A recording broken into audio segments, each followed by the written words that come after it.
반갑습니다. 호주 변호사 박창민입니다.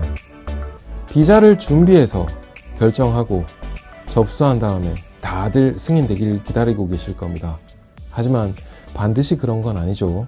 신청한 비자가 거절되는 경우도 분명히 있을 터인데, 오늘은 여러분, 이렇게 거절된 비자 어떻게 슬기롭게 대처할 수 있는지에 대한 5가지 자세에 대해서 이야기해 보도록 하겠습니다. 열심히 준비해서 결정하고 대행인을 써서 서류도 준비하고 비자를 넣었죠.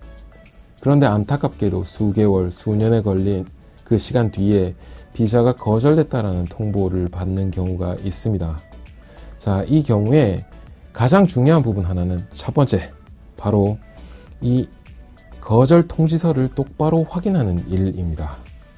자, 여러분들도 다 경험해 보셨을 텐데, 어릴 때 주관식 문제를 풀 때, 시험 문제를 풀 때, 성적이 안 나올 때 부모님으로부터, 선생님으로부터 무슨 이야기 들으셨어요? 시험 문제만 똑바로 읽어도 절반은 풀 수 있다, 이런 이야기 들으셨을 겁니다. 실수를 줄이려면 문제를 똑바로 읽어라. 똑같죠? 비자가 거절되었다.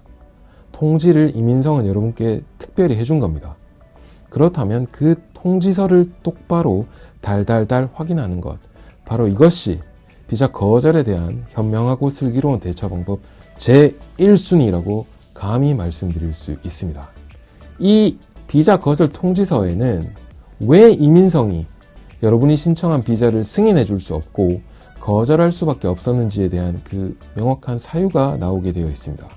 그리고 나아가서는 이러한 비자 거절로 인해서 어떤 조치를 취할 수 있는지에 대한 힌트까지도 주게 마련이죠. 그렇기 때문에 이 통지서는 여러분이 앞으로 무엇을 어떻게 현명하게 대처할 수 있는지에 대한 그 시작점이 되는 것입니다. 자, 두 번째 현명하고 슬기로운 자세에 대해서 이야기해 보도록 하겠습니다. 앞서 말씀드린 내용에서 이어지는데요. 자, 비자 거절의 명확한 사유를 이민성은 분명히 글로 담아 여러분께 상세하게 안내할 수밖에 없죠. 거절의 사유를 읽다 보면 증거가 부족했는지 아니면 어떤 부분에서 법적인 심사 요건에 부족했는지 등에 대해서 이야기를 하게 되어 있습니다. 자, 그런데 말이에요. 이민성이 이야기한 그 모든 내용을 곧이곧대로 다 받아들이자면 비자 거절 이후에 재심이라든지 항변이라든지 싸우겠다라든지 이런 내용은 여러분들이 듣지를 못했을 거 아닙니까? 이민성 직원도 사람이고, 사람이다 보면 제출된 서류를 전체를 보지 못하고 특정 몇 가지만 속간해서 보고 잘못된 해석을 내릴 수도 있죠. 그리고 복잡한 사안에 대해서는 본인이 알고 있는 지식에 근거하여 여러분들이 제출하고 보여주고 싶은 그런 내용들을 똑바로 이해하지 못한 경우도 있게 마련입니다. 그렇기 때문에 그 비자 거절 사유가 공정하고 타당한지에 대해서 여러분들은 거절 사유를 명확하게 읽어보셔야 됩니다. 자, 읽기만 했다고 다 해결될까요? 아까 첫 번째 자세에 대해서 말씀드릴 때 시험 문제를 똑바로 읽기만 해도 절반은 풀 수 있다라는 말씀을 드린 바가 있는데, 지나고 보니 어땠습니까? 문제 아무리 달달 읽는다고 절반 풀리던가요? 그건 아니라 얼마나 여러분들이 많이 알고 준비를 했고 복습을 했고 대처를 했느냐에 따라 달라지겠죠. 마찬가지입니다. 비자 거절 사유를 알고 나서 내가 어떻게 알고 있는 지식, 법적인 요건 이런 부분들을 내 대행인, 변호사, 법무사와 제대로 준비하여 대처할 것이냐, 이게 더 중요한 문제죠. 대표적인 사례를 몇 가지만 들어보겠습니다. 증거가 부족하다라는 이유로 비자가 거절되는 경우는 굉장히 많은 내용들이 있겠지만, 예를 들어 경력 증명을 위해서 나는 3년 경력이 있어요, 5년 경력이 있어요, 이런 자료를 제출했는데 이민성이 봤을 때는 skilled level이 아니다, 또는 그 일에 해당되는 듀티가 아니었다라는 이유로 비자를 거절시키는 경우가 있습니다.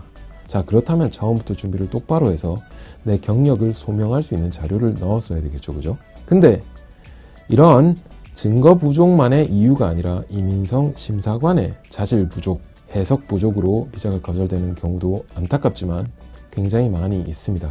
이를 어떻게 설득시킬 수 있느냐?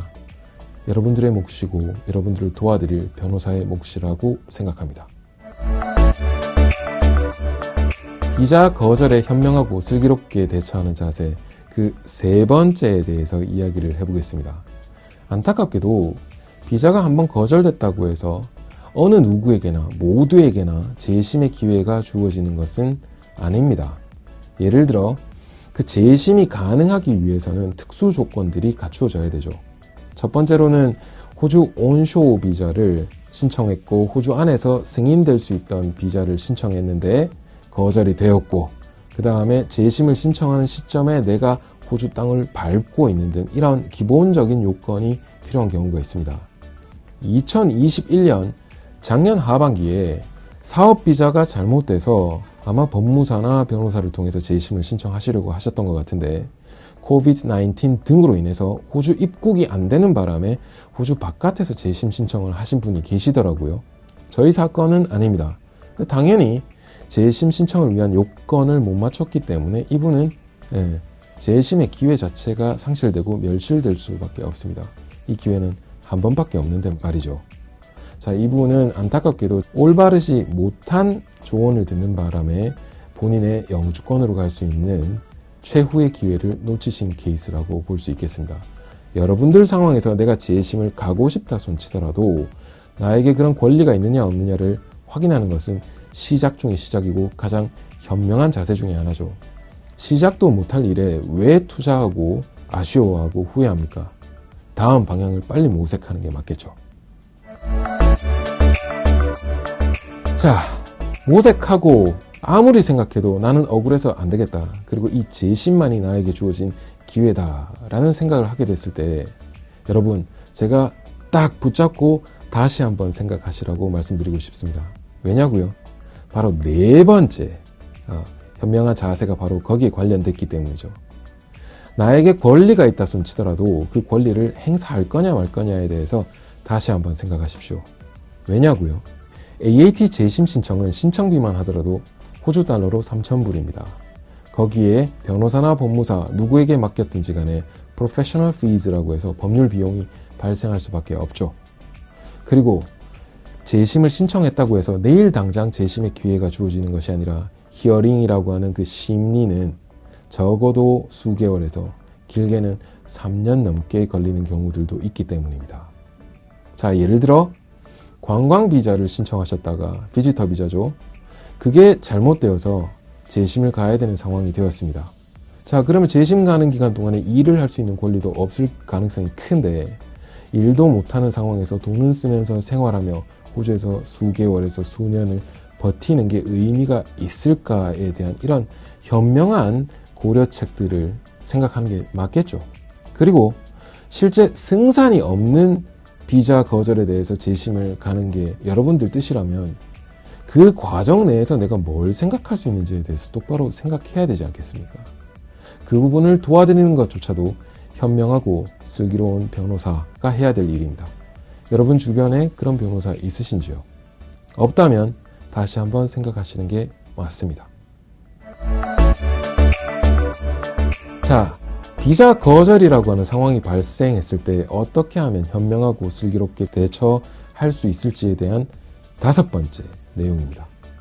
자, 재심이 유일한 수단이냐? 다시 한번 말씀드릴게요. 호주 비자는 단지 거절이 한번 됐다라는 이유만으로 두 번째, 세 번째 기회가 멸실되거나 없어지거나 뭐 이런 건 아니에요. 물론 특수 경우가 있긴 합니다. 거짓 서류를 냈다가 비자가 거절될 경우에 3-year ban이라든지 이런 부분들이 있긴 하지만, 그렇다면 내가 재심을 신청하는 것보다 현재 상황에서 새롭게 비자를 신청해서 다른 방법으로 내 상황을 구제할 수 있는 경우가 있다면 그게 더 맞다라고 저는 말씀드릴 수 있습니다. 대표적인 이야기를 한번 해보도록 하겠습니다. 취업 비자들은 대부분의 경우 노미네이션과 비자 신청이 동시에 들어가게 되죠. 그러나 비자 관련된 심사가 나오기 전에 노미네이션 관련된 심사가 먼저 나오게 됩니다. 그러니 노미네이션이 거절되고 그 다음에 그 노미네이션 거절로 인해서 비자가 거절될 것이다 라고 하는 순차적인 시차가 있다라는 거죠.